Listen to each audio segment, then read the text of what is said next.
Hello,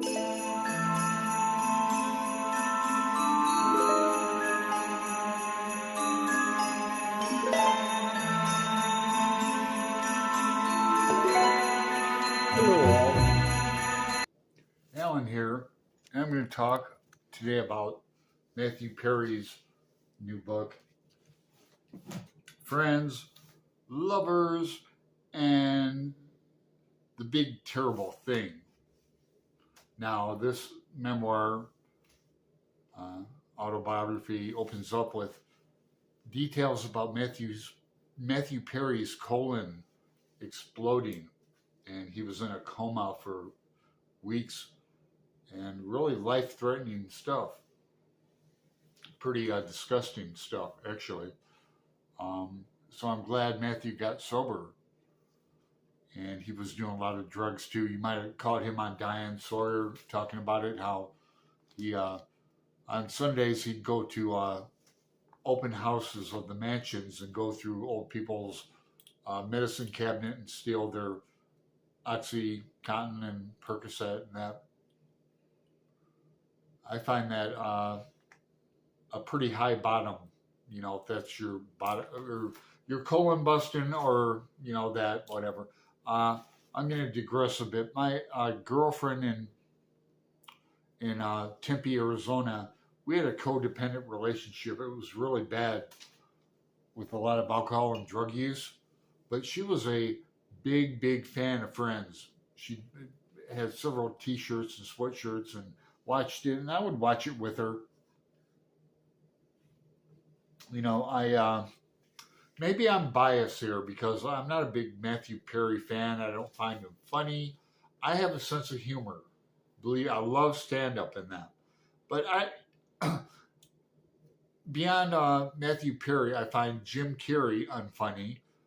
Paradoxically, I like Jim Carrey in his serious movies, like that Charles.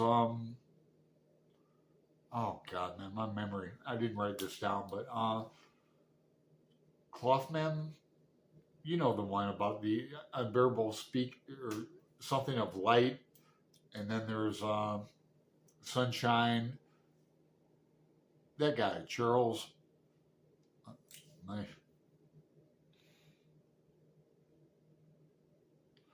so anyway, what was I saying? I don't find Jim Carrey funny. Yeah, I don't find Will Ferrell funny.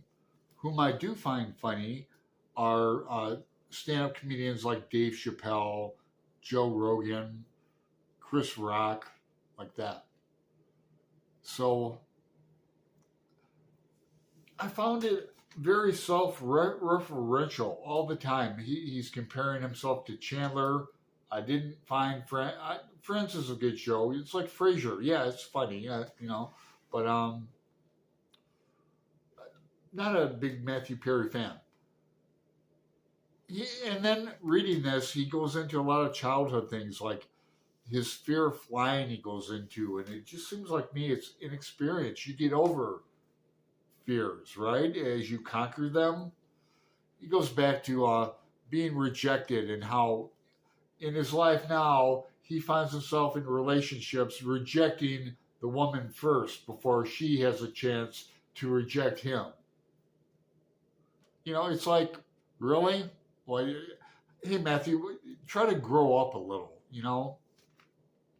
After he talks about aging and his philosophies and that, and I just found them self-referential. Okay, his ego.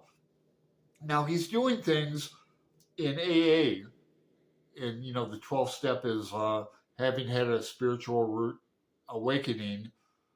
We help others, basically, or it's a big book right here. Having had a spiritual awakening as a result of these steps. Step 12. Having had a spiritual awakening as a result of these steps, we try to carry this message to alcoholics and to practice these principles in all our affairs. So, he's doing 12-step work, and in that. But, he's also talking about it. Let's go to traditions, and the one that Matthew Perry is blatantly breaking.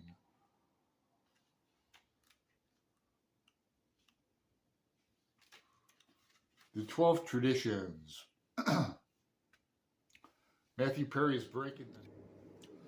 Okay, well, primarily, Mr. Perry is breaking the 11th tradition, which states, our public relations policy is based on attraction rather than promotion.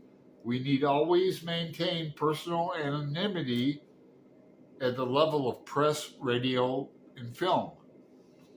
Now, this was written in 1935, so it was before, they don't even mention TV, let alone the World Wide Web. But anyway, that's my review of Matthew Perry's memoir. Probably not a popular review because it's number one on the bestsellers list. So, but it's my humble opinion, and I'm sticking to that. So look forward to Michelle Obama's new book. I'll be reviewing, as mentioned, James Baldwin, probably in 2 videos, part 1 and 2. Very intensive buddy read with my Baldwin buddy reading partner, Patrice Jones. So that's it for me tonight from Portland. I think it might be time for me to hit a sweat lodge. And I'll videotape that too. All right, ta-ta.